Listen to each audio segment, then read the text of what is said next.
দুপুর বন্ধুরা, তোমরা সবাই কেমন আছো? আমিও ভালো আছি। মৌমানি ব্লগে তোমাদেরকে অনেক অনেক স্বাগত। দেখো এখানে পুঁটি মাছ নিয়ে নিয়েছি, এখানে 500 মতন পুঁটি মাছ আছে, কেটে নিয়েছি। আর এই দেখো টমেটো। তো একটা নতুন স্বাদের চাটনি রান্না করব। তো তোমরা যে যা বলতে পারো, অনেকে টক বলতে পারো, চাটনি বলতে পারো, তো আমরা চাটনি বলি। তো চলো আমি এই রেসিপিটা তোমাদের সাথে শেয়ার করছি। তো এখানে আমি দেখো পুঁটি মাছে লবণ হলুদ দিয়ে নিয়েছি। আর এই হচ্ছে আমাদের রান্নাঘর।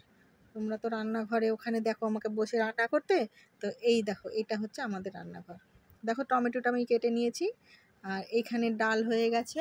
আর বেশিরভাগ আমাদের ভাতটা রাইস কুকারেই হয় বাড়িতে। ভাতটা হয়ে গেছে, এদিকে সবজিও হয়ে গেছে, লাস্টে আমি চাটনিটা রান্না করব। তো কেটে ধুয়ে সব রেডি করে নিয়েছি। আর এখন আমি কড়াইয়ে সর্ষের তেল গরম হতে দিয়ে দিয়েছি, গ্যাসটাও জ্বলিয়ে দিয়েছি। সর্ষের তেলটা গরম হয়ে গেছে, এবার আমি পুঁটি মাছগুলো লবণ হলুদ মাখানো ছেড়ে দিব। তো দেখো আস্তে আস্তে আমি সব মাছগুলোকে ভেজে নিব, একটু কড়া করে ভাজবো। তার কারণ হচ্ছে পুঁটি মাছ তো কড়া করে ভাজলে একটু ভাজাও খাওয়া হবে। আর চাটনিতে যদি কড়া করে মাছটা না দিই তাহলে কিন্তু গলে যাবে।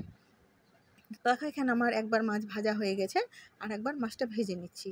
তো ওইখানে উল্টে পাল্টে দেখো মাছগুলো ভেজে নিচ্ছি, যেহেতু আমার কিন্তু মাছগুলো একটাও ভাঙিনি, সবগুলো মাছই কিন্তু একদম ঠিক আছে। তো চলো আমার সাথে থাকো আর ভিডিওটা তোমরা দেখতে থাকো। তো দেখো ভেজে নিচ্ছি মাছগুলো। তো মাছগুলো আমার ভাজা হয়ে গেছে। আর একটু এখানে দেখো সর্ষে আর শুকনো লঙ্কা ফোড়নে দিব চাটনিতে।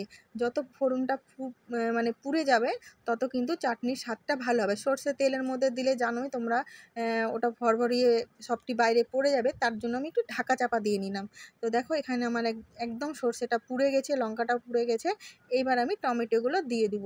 এতে কিন্তু কোনো রকম কোনো জল ব্যবহার করব না, টমেটোর জলেই সেদ্ধ হবে। আর এক হাতে ক্যামেরা করছি বলে লবণ হলুদ দেওয়াটা তোমাদের দেখাতে পারিনি। তার জন্য আমি এখানে বলেই দিচ্ছি, দেখো আমি লবণ আর হলুদটা দিয়েছি। এতে কিন্তু কোনো রকম কোনো মশলা যাবে না, খালি যাবে সর্ষে আর কাঁচা লঙ্কা আর শুকনো লঙ্কা। এই দেখো লবণ আর হলুদ দিয়েছি, দিয়ে এবার আমি একটা ঢাকা চাপা দিয়ে দিব যতক্ষণ টমেটোটা সেদ্ধ হবে না। তো ভয়েসটা আমি পরে দিচ্ছি। চাটনিটা খেতে সত্যি খুব সুন্দর হয়েছে। আমার বাবা এই চাটনিটা খেতে খুব পছন্দ করে। তো যাই হোক করতে হয়েছে আমাকে। এখানে আমি ঢাকা চাপা দিয়ে এবার আমি মশলাটা করে নেবো। এই দেখো কয়েকটা কাঁচা লঙ্কা আর শুকনো লঙ্কা, সাদা সর্ষে নিয়েছি, কালো সর্ষে আমি নেইনি। তো এখানে দেখো সর্ষেটাও বাটা হয়ে গেছে। এবার ঢাকনা খুলে দেখো আমার মানে টমেটোটা সেদ্ধ হয়ে গেছে। এখানে কিন্তু আমি একটুও জল দেইনি, এমনিতেই অনেক জল ছেড়ে গেছে, তোমরা দেখতেই পাচ্ছ অনেকটা জল ছেড়েছে। তো এতে কোনো রকম কোনো জল দিব না। এবার একটু এই টমেটোগুলো গলিয়ে দিয়ে আমি মাছটা ছেড়ে দেবো, কারণ সর্ষে দিয়ে আমি বেশি মানে ফোটাই না, তার কারণ তরকারির স্বাদ হয় না। অনেককে দেখি অনেক রান্নাতেই সর্ষে ভাজেও। এখানে কিন্তু আমি মাছগুলো দিয়ে দিয়েছি। আর এই দেখো সর্ষেটা দিয়ে দিলাম, এখানে কোনো জল দিব না, বাটি ধোয়াও জলও দেবো না। এবার 2-4 মিনিট ফুটিয়েই আমি চাটনিটা নামিয়ে নেবো। মাছগুলোও কিন্তু আমার দেওয়া হয়ে গেছে, এই যে দেখতেই পাচ্ছ একটা মাছও কিন্তু আমার ভাঙিনি। এই দেখো কালারটাও কিন্তু খুব সুন্দর এসেছে। তোমরা অবশ্যই বাড়িতে বানিয়ে একবার ট্রাই করে দেখতে পারো। নামানোর আগে আমি 2 চামচ চিনি দিয়েছিলাম, চিনিটা শেয়ার করা হয়নি। দেখো আমার এবার হচ্ছে ফাইনাল লুক, চাটনিটা নামিয়ে দিয়েছি।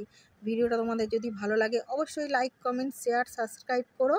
আর সবাই ভালো থেকো, সুস্থ থেকো আর সাবধানে থেকো। আর আমার চ্যানেলটা সাবস্ক্রাইব করো।